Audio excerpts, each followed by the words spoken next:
할렐루야! 살 수 있는 길 주님의 교회 김학준 목사입니다. 오늘 함께 은혜 받으실 하나님 말씀 제목은 모든 문제를 해결해 주시는 하나님입니다. 본 말씀은 고린도전서 2장 9절에서 12절까지의 말씀입니다. 기록된 바 하나님이 자기를 사랑하는 자들을 위하여 예비하신 모든 것은 눈으로 보지 못하고 귀로 듣지 못하고 사람의 마음으로 생각하지도 못하였다 함과 같으니라. 오직 하나님이 성령으로 이것을 우리에게 보이셨으니 성령은 모든 것 곧 하나님의 깊은 것까지도 통달하시느니라. 사람의 일을 사람의 속에 있는 영 외에 누가 알리요? 이와 같이 하나님의 일도 하나님의 영 외에는 아무도 알지 못하느니라. 우리가 세상의 영을 받지 아니하고 오직 하나님으로부터 온 영을 받았으니 이는 우리로 하여금 하나님께서 우리에게 은혜로 주신 것들을 알게 하려 하심이라. 우리가 살아가는 동안 크고 작은 수많은 문제에 직면하게 되고 이러한 문제가 생길 때마다 해결할 해답을 찾지 못해 당황하며 고통스러워합니다. 어쩌다 수단과 방법을 모색한다 해도 이렇다 할 해답이 없을 때에는 절망하게 되는 것입니다. 그러나 자신의 문제를 근본적으로 해결할 수 있는 해답을 이미 가지고 계신 분이 자신과 함께 있으면 그 사람은 문제가 생길지라도 아무것도 염려하지 않고 두려움 없이 행복한 인생을 살아가게 될 것입니다. 오늘 본문 말씀을 보면 하나님께서는 사랑하는 자들을 위해서 그들이 가진 문제에 대한 상상을 초월하는 해답을 이미 예비하고 계시다고 말씀하고 계신데 이 해답은 사람이 눈으로 보지 못하고 귀로 듣지 못하며 마음으로 생각조차 하지 못하는 것이며 오직 하나님만이 행하실 수 있는 신비로운 것이다 라는 것입니다. 이처럼 우리 인생의 문제를 근본적으로 해결해 주실 수 있는 해답을 가지고 계신 전능하신 하나님이심을 알고 믿고 의지하며 도움을 받을 수 있게 될 때 크고 작은 모든 문제를 담대하게 직면하며 염려하거나 두려워하지 않게 됩니다. 절망하지 않고 소망을 가지며 하나님께서 행하심을 바라볼 수가 있게 되는 것입니다. 이제부터 하나님께서 우리를 위해 어떻게 모든 것을 예비하셨는지 살펴보며 은혜를 나누기를 원합니다. 첫째로 구약 성경은 창조부터 우리를 위해 모든 필요를 예비하신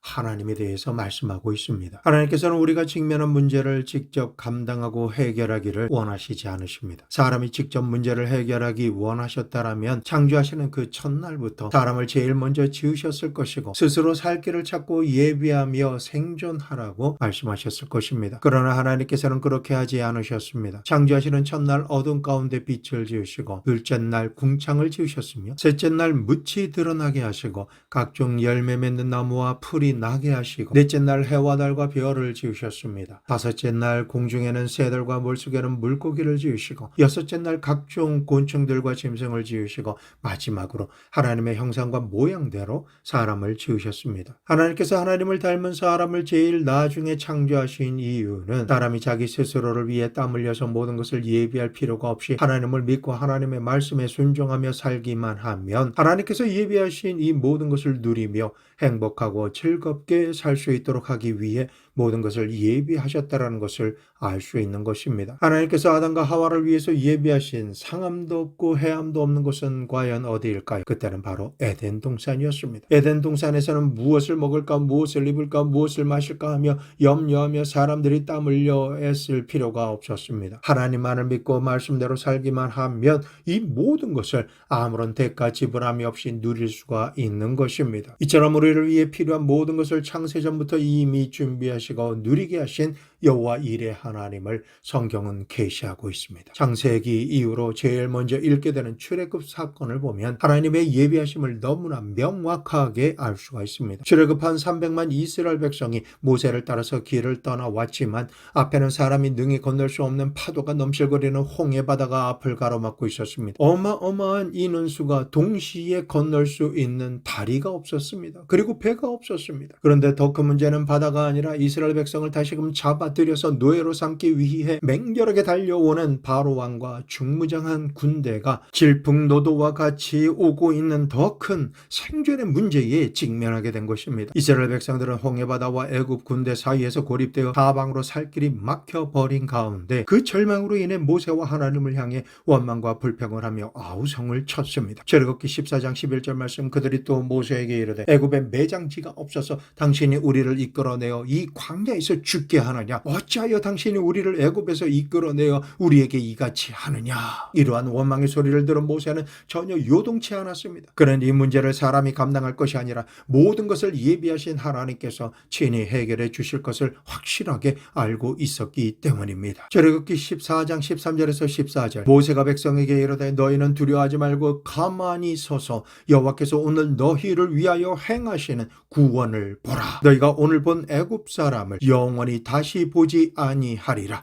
여호와께서 너희를 위하여 싸우시리니 너희는 가만히 있을지니라. 웨이메이커. 모세는 전능하신 창조주 하나님께서는 길이 없는 가운데서도 길을 만드시는 분이시며 절망 가운데 소망을 주시고 모든 문제의 해답이 되시는 하나님을 알고 믿고 인정하며 백성들 앞에서 입술로 시인한 것입니다. 그리고 하나님께 모세가 기도드렸을 때 하나님께서 모세에게 말씀하셨습니다. 출애굽기 14장 15절에서 18절 여호와께서 모세에게 이르시되 너는 어찌하여 내게 부르짖느냐. 이스라엘 자손에게 명령하여 앞으로 나아가게 하고 지팡이를 들고 손을 바다 위로 내밀어 그것이 갈라지게 하라. 이스라엘 자손이 바다 가운데서 마른 땅으로 행하리라. 내가 애굽 사람들의 마음을 완악하게 할 것인즉 그들이 그 뒤를 따라 들어갈 것이니라. 내가 바로와 그의 모든 군대와 그의 병거와 마병으로 말미암아 영광을 얻으리니 내가 바로와 그의 병거와 마병으로 말미암아 영광을 얻을 때에야 애굽 사람들이 나를 여호와인 줄 알리라 하시더니 모세는 기도에 응답하신 하나님의 말씀대로 그가 들고 있는 하나님의 지팡이를 홍해 바다 위를 향해 내밀었습니다. 그렇게 순종하며 행하자 홍해 바다에 밤새도록 바람이 불더니 물이 갈라지고 길이 없던 바다에 마른 땅이 드러나서 이스라엘 백성 모두가 육지를 지나가듯 홍해 바다를 동시에 마른 땅으로 건너갈 수가 있게 되었습니다. 하나님의 인도하심을 받고 나온 이스라엘 백성들의 눈에는 감당치 못할 홍해 바다로 보였지만 하나님께서는 사람이 볼 수 없는 바다 밑의 길을 마른 땅처럼 건너가게 하실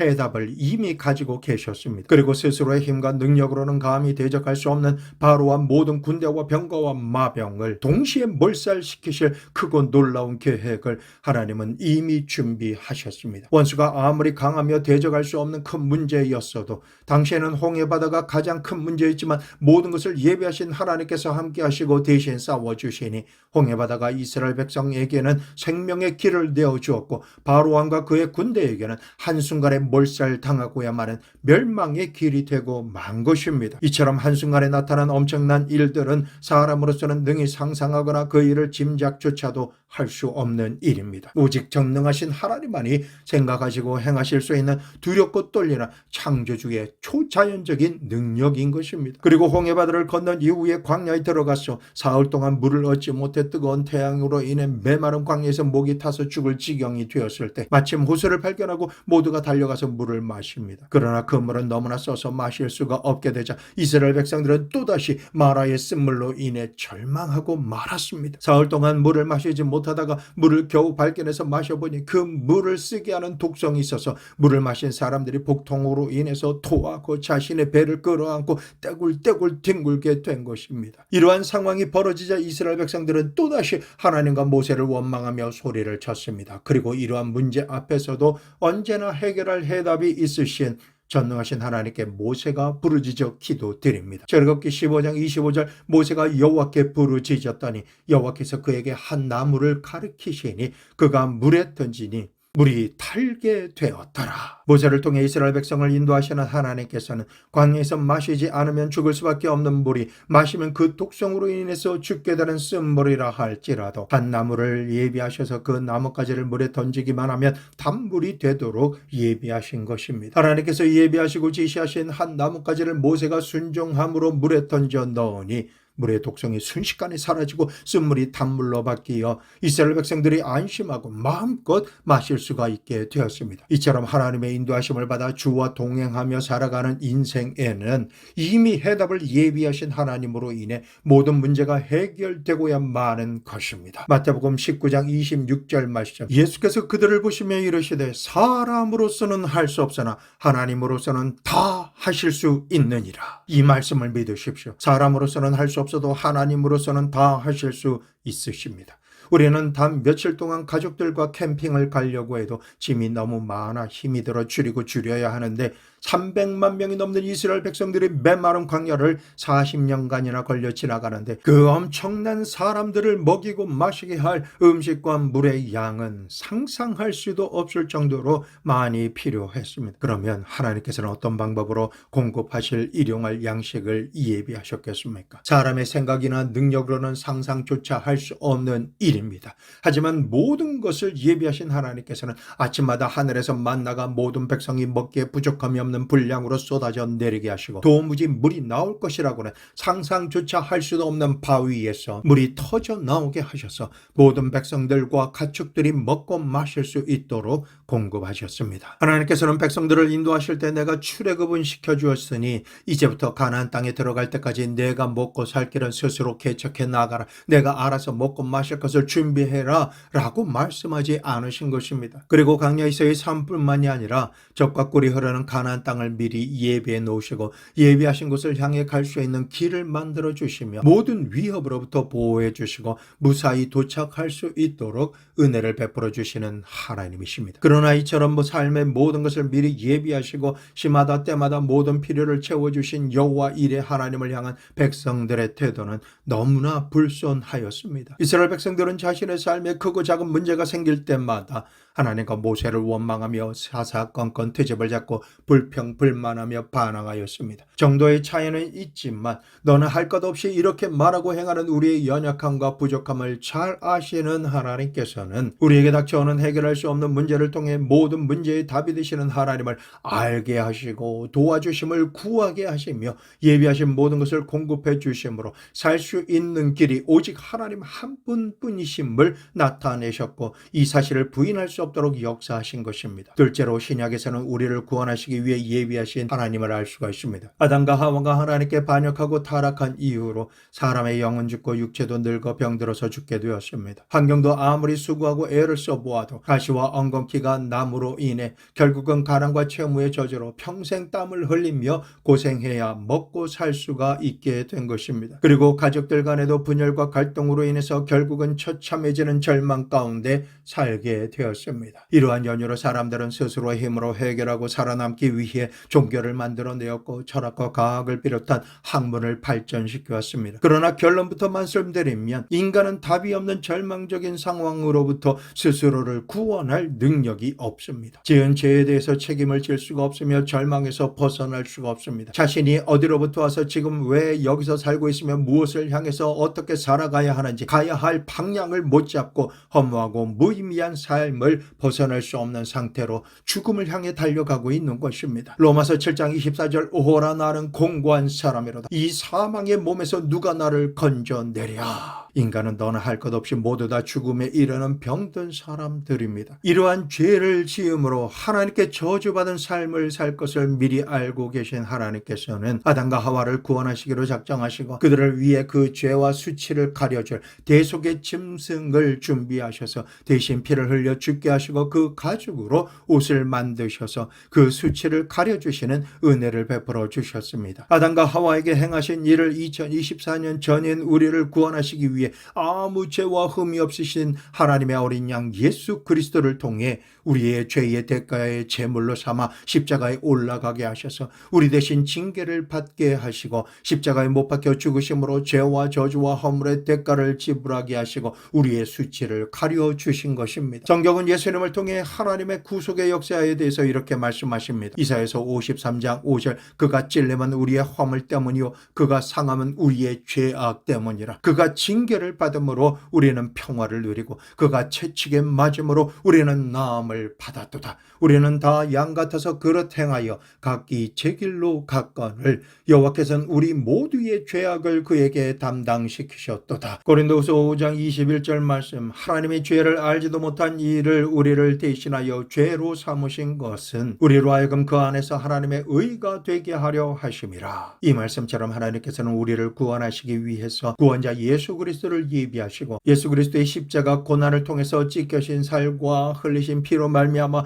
과거의 죄, 현재의 죄, 미래의 죄를 모두 다 탕감하여 주시고 우리에게는 용서와 의의 길을 열어주시며 천국 가는 길을 확실하게 예비하여 놓으신 것입니다. 이 진리를 알았으니 이제는 인간 스스로의 힘으로 구원받을 종교를 만들 필요가 없어진 것입니다. 철학적으로 인간의 생각을 주장하거나 지식이나 과학을 통해서 우주로 나가서 천국을 건설하려고 애쓸 필요도 없어졌습니다. 우리는 오직 하나님께서 이미 예비해 놓으시고 십자가를 통해서 완성하신 예수 그리스도를 나의 구주 나의 하나님으로 모셔드릴 때에 우리의 삶은 흑암에서 광명으로 죽음에서 생명의 삶으로 영원히 멸망당할 자리에서 영원한 구원을 받아 지옥에서 천국으로 들어갈 수 있는 축복을 받은 것입니다. 그러므로 오늘 남녀노소 빈부귀천 구별할 것 없이 죄를 지었음에도 불구하고 못났음에도 불구하고 버림받아 마땅함에도 불구하고 죄를 지은 그대로 못난 그대로 빈손 든 그대로 예수님을 구주로 모시며 하나님 앞에 나오기만 하면 하나님의 예비하신 구원을 얻을 수가 있게 되는 것입니다. 요한복음 2장 1절에서 10절 말씀에 예수님께서 가나의 혼인잔치에서 물이 포도주가 되게 하신 말씀을 참고해 보도록 하겠습니다. 이스라엘에는 결혼식 음식 중에 포도주가 가장 중요합니다. 잔치에서 포도주가 떨어지면 음식 전체가 떨어진 것과 다를 바가 없었기 때문에 손님을 초청해 놓고 포도주가 떨어지면 손님들에게 큰 결례를 행한 것이기에 포도주가 떨어진 사실을 확인한 집주인은 너무나 당황해서 어찌할 바를 몰랐습니다. 이러한 사정을 딱하게 여긴 마리아가 예수님께 이런 상황을 도와주도록 말합니다. 그러나 마리아의 말을 들으신 예수님께서는 요한복음 2장 4절 여자여 나와 무슨 상관이 있나이까 내 때가 아직 이르지 아니하였나이다 라고 단호하게 거절하셨습니다. 왜 그렇게 하셨을까요? 예수님께서 어머니 마리아를 무시하려고 그렇게 하신 것이 아니라 그리고 예수님의 때에 대한 귀한 말씀들이 많이 있지만은 오늘은 다른 각도에서 말씀드리고자 합니다. 만약 예수님께서 마리아의 말을 들으시고 기적을 행하셨다면 사람들은 이것을 근거로 하나님께 예수님의 이름으로 구하지 않고 항상 마리아를 통해서 구할 것이기 때문입니다. 그렇게 되면 또 한 사람의 마리아를 신격화시키고 예수님 외에 또 다른 구세주를 만들어 놓기 때문입니다. 그런데 안타깝게도 이러한 우려는 현실이 되어서 가톨릭에서는 마리아를 구세주로 신격화하고 있습니다. 오히려 예수님보다 더 크게 숭배하며 예수님을 마리아의 품에 안긴 아기의 형상으로 만들어 놓은 것을 쉽게 볼 수가 있습니다. 우리를 위해 죽으시고 부활하신 예수 그리스도의 이름으로 하나님께 보혈을 지나 담대하게 나아가 직접 기도 드릴 수 있음에도 불구하고 마리아와 성인으로 주대하는 사람들의 이름으로 하나님께 기도하고 그들이 하나님께 자기 대신 잘 부탁드려 달라라고 청하고 있는 것이 현실입니다. 그러나 마리아는 자신이 권한 말을 예수님께서 거절하셨어도 사랑과 긍휼함이 많으신 예수님의 성품을 너무나 잘 알고 있었고 문제의 해답이 되어 주실 것 또한 잘 알고 있었기에 곁에 있던 하인들에게 이렇게 말합니다. 요한복음 2장 5절 말씀 그의 어머니가 하인들에게 이르되 너희에게 무슨 말씀을 하시든지 그대로 하라 하니라. 사람의 관점에서 볼 때는 포도주가 없는 결혼식의 문제를 해결할 수 있는 방법이 딱히 없습니다. 손님들은 포도주를 기다리고 있는데 갑자기 살아갈 수도 없는 난처하고 절망적인 상태였습니다. 이러한 물리적으로는 없는 것을 있는 것으로 하실 수 있는 능력은 모든 문제의 답이 되시는 전능하신 예수님께만 있기에 주님께서는 하인들에게 명하십니다. 요한복음 2장 6절에서 9절 말씀 거기에 유대인의 정결 예식을 따라 두세 통 되는 돌 항아리 6이 놓였는지라 예수께서 그들에게 이르시되 항아리에 물을 채우라 하신즉 아기까지 채우니 이제는 떠서 연회장에게 갖다 주라 하시매 갖다 주었더니 연회장은 물로 된 포도주를 맛보고도 어디서 났는지 알지 못하되 물 떠온 하인들은 알더라. 이 모든 기적을 직접 목도한 이들이 있습니다. 바로 주님의 말씀대로 행한 하인들입니다. 이들은 자신들의 손으로 직접 항아리에 물을 채워 넣었고 그 물을 다시 떠서 연회장에게 갖다 주는 동안에도 자신들이 들고 있는 것은 여전히 물이었던 것을 확신하는데 손님들에게 드리는 순간 극상품의 포도주로 변한 것입니다. 없는 포도주가 물이 변하여 극상품의 포도주로 공급되어짐으로 말미암아 절대 절망의 결혼식 피로연은 절대 기쁨과 찬사로 바뀐 것입니다. 요한복음 2장 10절 말씀 연회장이 신랑을 불러 말하되 사람마다 먼저 좋은 포도주를 내고 취한 후에 낮은 것을 내거늘 그들은 지금까지 좋은 포도주를 두었도다 하니라. 우리의 삶에 절대 절망할 수밖에 없는 난처한 상황이라 할지라도 예수님께서 나와 함께 하시는 것을 확신하고 믿을 수만 있다면 은혜와 사랑과 긍휼하심이 많으신 예수님께서 역사해 주셔서 우리의 인생은 전부 다 끝이 극상품 인생으로 더 좋아진다라는 진리를 오늘 말씀을 통해서 알고 믿게 되었습니다. 그러므로 내가 육신적으로 젊었을 때는 가능하지만 백발이 되어서는 불가능하다라는 생각이란 말이 예수님 안에서는 전혀 상관이 없는 것입니다. 예수님을 믿는 우리의 나중은 이전보다 더욱더 좋아질 것을 믿으시기를 축원합니다. 베세다 광야에서 어떠한 기적이 일어난 것을 기억하십니까? 그곳에는 수많은 사람들이 모여 있었습니다. 남자만 5,000명, 부녀자까지 합치면 약 2만 5천 명 가까이 되었을 것입니다. 우리가 그토록 사모하는 예수님의 말씀이 얼마나 꿀보다 달고 명쾌하신지 모든 사람들이 주님의 말씀에 심취해 있었습니다. 예수님의 은혜로운 말씀에 심취하고 친히 병든 자를 고쳐주시며 귀신을 사람에게서 쫓아내실 때 그 현장에 있는 사람들은 하나님의 나라가 임하는 천국을 체험했을 것입니다. 이처럼 예수님을 통해 살아 역사하시는 하나님의 말씀을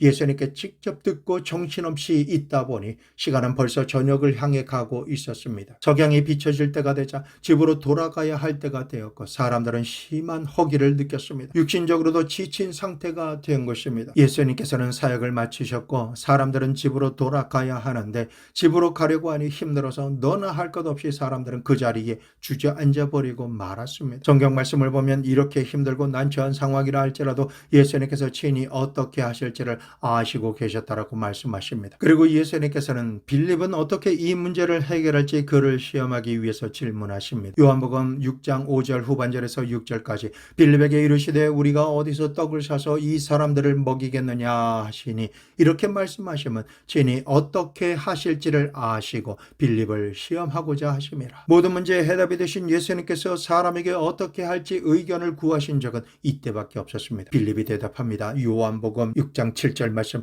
각 사람으로 조금씩 받게 할지라도 200데나리온의 떡이 부족하리이다. 다른 제자들과 모여서 의논한 결과는 지금껏 예수님과 동행하며 보고 듣고 체험한 예수님의 능력을 근거로 한 결론이 아니라 인간의 한계 안에서 해결할 방안을 예수님께 내놓은 것입니다. 인간적으로 직면한 이 상황을 해결할 방법은 아무리 생각하고 또 생각해 보아도 해결책이 전혀 없었습니다. 이곳은 광야이고 떡 살 곳도 없으며 시간이 늦었기 때문에 떡이 남아있을지도 미지수이고 있다 해도 이 많은 사람을 먹이기 위해서는 조금씩 나눠 주어도 엄청난 돈이 지출되어야 하는데 지금으로서는 최선의 방법이 각자가 동네로 가서 먹을 것을 구하게 하는 것이 좋겠다라고 말씀드린 것입니다. 이 말씀을 들으신 예수님께서 명하십니다. 누가복음 9장 13절 전반절 예수께서 이르시되 너희가 먹을 것을 주라 하시니 예수님께서 먹을 것을 주라 하시니 이 말씀을 들은 안드레는 주님께서 어떤 기적을 행하실 것이다 라는 것을 생각했습니다. 그리고 주변을 둘러보다가 어린아이가 점심을 먹으려고 가지고 온 도시락엔 보리떡 5개와 물고기 2마리를 얻어서 예수님 앞에 나왔습니다. 이 음식은 어린아이가 먹을 음식 분량입니다. 결코 그 자리에 있는 굶주린 군중들이 먹을 음식이 아닌 것입니다. 그것을 알면서도 안드레는 예수님께 말씀드립니다. 이 많은 사람들에게 줄 음식으로 이것이 쓰임받을 수가 있겠습니까? 믿음의 씨앗을 보신 예수님께서는 오병이어를 받아 드시고 축사하시고 나눠주시자 하나님의 기적이 일어났습니다. 예수님께서는 이렇게 모든 이들을 먹이실 것을 이미 알고 계셨던 것입니다. 빌립은 그동안 예수님을 가까이 모시고 다녔지만 아직도 예수님을 모르고 인간적인 생각만 하고 자기의 열심으로만 따라다녔던 것입니다. 예수님께 떡과 물고기를 받은 제자들은 이것을 군중들에게 나눠주면 또 생기고 나눠주면 또 생겨서 그 자리에 있는 모든 이들이 모두 다 배불리 먹고 남은 음식을 모으니 12광주리에 차더라 라고 말씀하고 있습니다. 오늘 말씀을 통해서 우리가 확신할 수 있는 것은 예수님께서는 문제가 있는 곳에 어떻게 해결할 것인지 이미 아시고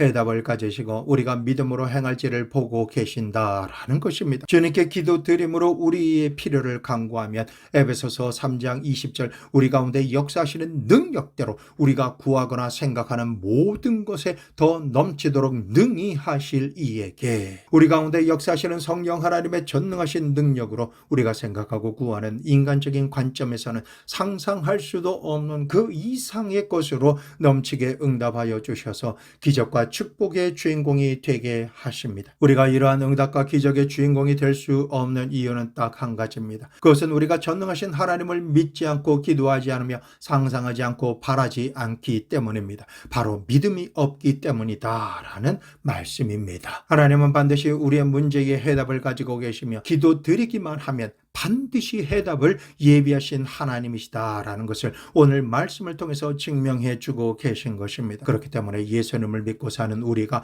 이 세상을 살다가 인간이 당면하게 되는 가장 무서운 문제인 죽음이 다가온다 할지라도 조금 더 겁을 내지 않을 수 있는 이유는 요한복음 14장 1절에서 3절 너희는 마음에 근심하지 말라 하나님을 믿으니 또 나를 믿어라 내 아버지 집에 거할 것이 많도다 그렇지 않으면 너희에게 일렀으리라 내가 너희를 위하여 거처를 예비하러 가노니 가서 너희를 위하여 거처를 예비하며 내가 다시 와서 너희를 내게로 영접하여 나 있는 곳에 너희도 있게 하리라 라고 말씀하셨기 때문입니다. 그러므로 이 말씀을 믿으시고 이 말씀을 우리에게 주신 주님을 믿으시면 어떠한 이유로든 죽음이 가족이나 자신에게 다가올 때 문제의 해답을 예비하신 이 말씀을 신실하게 이루시는 전능하신 하나님을 알고 믿고 있기 때문에 오히려 주님을 향해 소망을 가지고 바라볼 수가 있게 되는 것입니다. 왜 그럴 수 있을까요? 왜냐하면 주님께서 죽음 저편에서 우리를 위해 눈물과 근심과 탄식하는 것이나 이별하는 것이나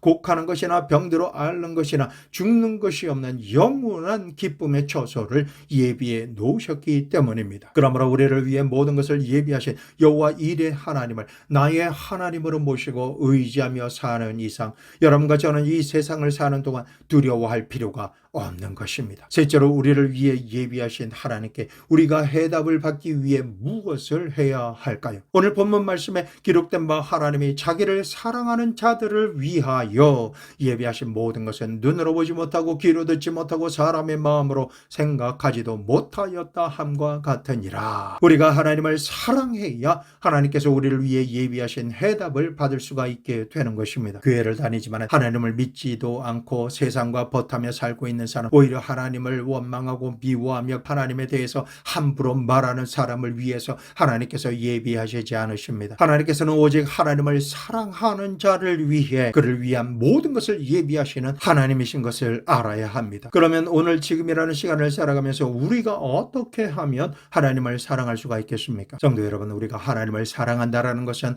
하나님의 아들 예수 그리스도를 믿고 예수님의 말씀에 순종하며 사는 것이 하나님을 사랑하는 것입니다. 예수님과 예수님의 말씀을 믿지 않고 순종하지 아니하면 그것은 하나님을 사랑하는 것이 아닙니다. 그러나 우리가 예수님과 예수님의 말씀을 믿고 순종하면 그 정도는 차이가 날지라도 사랑은 이미 시작된 것입니다. 하나님께서는 자기를 사랑하는 자들을 위해서 아주 상세하고 세밀하고 완벽하게 도와주실 것을 예비해 놓으셨습니다. 오늘 이 시간 하나님의 도우심을 진정으로 받기 원하십니까? 그러시다면 제일 먼저 그동안 예수님과 말씀을 온전히 믿지 않고 순종하지 않았던 것을 진실한 마음으로 회개하십시오. 그러한 불순종의 길에서 돌이키시기를 부탁드립니다. 이제는 예수님 중심으로 생각하고 말하며 순종하며 살기만 하면 우리가 가진 크고 작은 문제들은 이미 그 해답을 가지고 계시고 문제를 해결해 주시는 하나님의 은혜를 받음으로 기적을 체험하는 증인의 삶을 살 수 있게 되는 것입니다. 지극히 제한적인 인간의 관점에서 볼 때 문제가 해결된 수준을 넘어서 하나님께서 보실 때 가장 최선의 해답을 우리를 위해 예비해 놓으시고 그 일을 행하시는 하나님이심을 구약과 신약에서 역사하시는 하나님의 말씀을 통해서 우리가 알 수 있는 것입니다. 그리고 우리가 알아야 하는 것은 우리가 하나님께 해답을 구할 때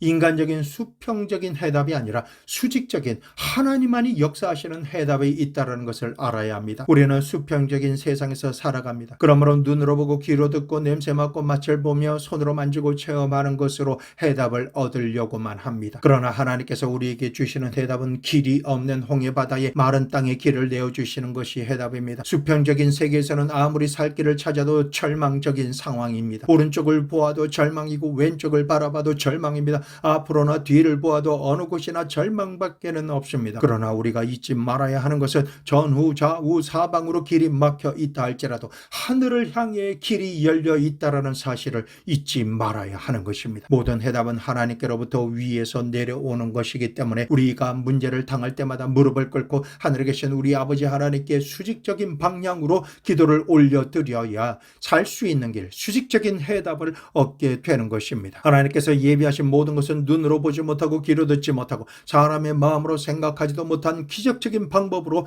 해답을 주시는 것이기 때문에 우리가 해답을 받기 위해서는 기도 드리는 것 외에는 방법이 없습니다. 그리고 기도를 드린다 하여도 믿음으로 기도를 드리지 않으면 해답을 하나님께 받을 수가 절대로 없습니다. 이에 예수님께서 말씀하십니다. 마태복음 7장 7절에서 8절 말씀, 구하라 그리하면 너에게 주실 것이요 찾으라 그리하면 찾아낼 것이요 문을 두드리라 그리하면 너에게 열릴 것이니 구하는 이마다 받을 것이요 찾는 이는 찾아낼 것이요 두드리는 이에게는 열릴 것이니라. 요한복음 14장 13절에서 14절 말씀, 너희가 내 이름으로 무엇을 구하든지 내가 행하리니 이는 아버지로 하여금 아들로 말미암아 영광을 받으시게 하려 함이라. 내 이름으로 무엇이든지 내게 구하면 내가 행하리라. 예레미야 33장 2절에서 3절, 이를 행하시는 여호와, 그것을 만들며 성취하시는 여호와, 그의 이름을 여호와라 하는 이가 이와 같이 이르시도다. 너는 내게 부르짖으라. 내가 내게 응답하겠고 내가 알지 못하는 크고 은밀한 일을 내게 보이리라. 이 말씀들은 우리가 해답을 수평적인 면에서 구하며 찾지 말고 해답은 하늘에서 하나님으로부터 내려오는 것이기 때문에 하나님을 향해 수직적인 면에서 부르짖어 기도드리라 라는 말씀입니다. 우리가 기도를 드릴 때 의심하거나 반신반의하면서 믿지 않으며 부정하는 말을 하면서 기도해서는 안 됩니다. 해답을 주실 하나님만을 확신하며 믿음으로 기도드리고 의심하지 말아야 하는 것입니다. 야고보서 1장 6절에서 8절 말씀, 오직 믿음으로 구하고 조금도 의심하지 말라. 의심하는 자는 마치 바람에 밀려 요동하는 바다 물결 같으니 이런 사람은 무엇이든지 주께 얻기를 생각하지 말라. 두 마음을 품어 모든 일에 정함이 없는 자로다. 그러므로 하나님께서는 반드시 나에게 해답을 주신다라고 하는 확실한 믿음을 가지고 부르짖어 기도드려야만 되는 것입니다. 그리고 우리가 하나님께 기도드릴 때 항상 성령님께 인도해 주시기를 구하고 기다려야 합니다. 우리를 하나님께서 예비하신 해답으로 이끌어 주시는 분은 성령님이시기 때문입니다. 하나님이 자기를 사랑하는 자들을 위하여 예비하신 모든 것은 사람이 눈으로 보지 못하고 귀로 듣지 못하고 마음으로 생각하지 못한 것이지만 오직 하나님의 모든 것을, 곧 깊은 것까지도 통달하신 성령님께서 우리에게 하나님께서 예비하신 것을 보이신다라고 말씀하셨습니다. 그리고 하나님께서 예비하신 것은 하나님의 영 외에는 아무도 알지 못한다라고 말씀하시며 문제 해결을 받을 방법을 알기 위해서는 성령을 받아야 한다라고 말씀하십니다. 성경은 하나님께서 성령을 우리에게 보내시사 우리를 위해 예비하신 은혜를 깨달아 알게 하려 하시느니라 라고 말씀하고 있습니다. 그러므로 우리는 살아가는 모든 날 모든 시간 성령 하나님을 인정하고 환영하며 삶의 중심자리, 문제가 있는 모든 영역에 모셔드리고 의지하고 도와주시기를 간절히 기도드릴 때 성령께서 해답으로 인도해 주십니다. 우리가 그렇게 할 때 빌립보서 2장 13절 말씀, 너희 안에 행하시는 이는 하나님이시니 자기의 기쁘신 뜻을 위하여 너희에게 소원을 두고 행하게 하시나니. 우리 마음 심령에 뜨거운 소원이 생기게 하시고 그 소원을 통해서 하나님께서 예비하신 해답의 길로 이끌어 주십니다. 이러한 소원을 가지게 되면 눈에는 아무런 증거가 안 보이고 귀에는 아무런 소리가 안 들리며 손에는 아무런 증거가 없을지라도 마음의 소원은 하늘과 땅을 움직일 만한 확신이 들기 때문에 내가 이 소원을 반드시 이루기 위해서 이 길로 간다라고 하는 신념이 생기고 그 순간부터 기도 드릴 때는 놀라운 믿음의 기도를 강력하게 드릴 수 있는 사람이 되어집니다. 때로는 기도를 드리는데 갑자기 마음속에 옳다거나 이거다라고 하는 깨달음이 다가오고 방안을 깜깜하게 했던 암막 커튼이 열리고 안 보이던 길과 상황이 환히 보이며 문제의 시작과 끝이 깨달아져서 문제를 해결하는 길로 속히 가게 됩니다. 그리고 때로는 성령 하나님께서 환경을 통해서 평상시에는 내가 생각하지도 못한 장소로 이끌어 가시고 만날 수도 없었던 사람을 만나게 하시며 그러한 예상치 못했던 상황과 장소와 사람을 통해서 이리저리 연결되어 문제의 해답이 되도록 은혜를 베풀어 주시는 것입니다. 이러한 내용은 예수님을 믿는 사람이라면 그 누구나 많고 작은 차이는 있지만 이미 체험하며 사는 것이 사실입니다. 그러므로 성령 하나님께서 이러저러한 방법으로 인도해 주실 것을 기대하시면 그때 조금도 의심하지 마시고 따라 나서야만 하는 것입니다. 우리가 믿고 따라 따라 나서야 할 이유는 요한복음 14장 18절 내가 너희를 고아와 같이 버려두지 아니하고 너희에게로 오리라.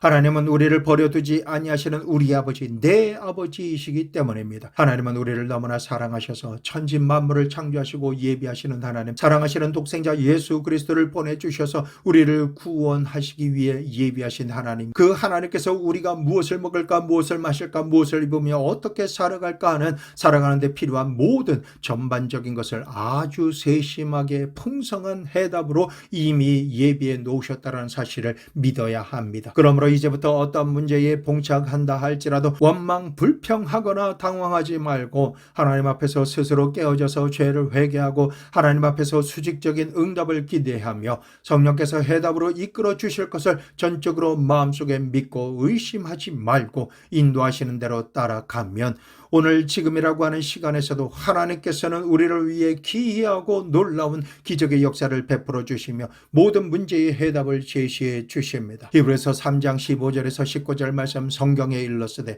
오늘 너희가 그의 음성을 듣거든 경노하시게 하던 것 같이 너희 마음을 완고하게 하지 말라 하였으니 듣고 경노하시게 하던 자가 누구냐? 모세를 따라 애굽에서 나온 모든 사람이 아니냐? 또 하나님이 40년 동안 누구에게 노하셨느냐? 그들의 시체가 광야에 엎드려진 범죄한 자들에게가 아니냐? 또 하나님이 누구에게 맹세하사 그의 안식에 들어오지 못하리라 하셨느냐? 곧 순종하지 아니하던 자들에게가 아니냐? 이로보건대 그들이 믿지 아니함으로 능히 들어가지 못한 것이라 라고 말씀하신 것을 명심해서 들으십시오. 하나님께서 이스라엘 백성을 위해 적과 꿀이 흐르는 가나안 땅을 예비해 놓으셨지만 이스라엘 백성들은 광야에서 하나님을 믿지 못하고 불순종하며 사사건건 하나님의 인도하심에 불평하고 따라가지 않으며 거절할 트집을 잡다가 하나님께 버림받은 것입니다. 오늘날도 우리가 인생 광야를 살아가면서 하나님께서 인도하실 때에 하나님만을 믿고 순종하며 하나님께서 예비하신 곳에 낙오되지 말고 반드시 들어가서 하나님의 놀라운 은총과 축복을 받아 누리시는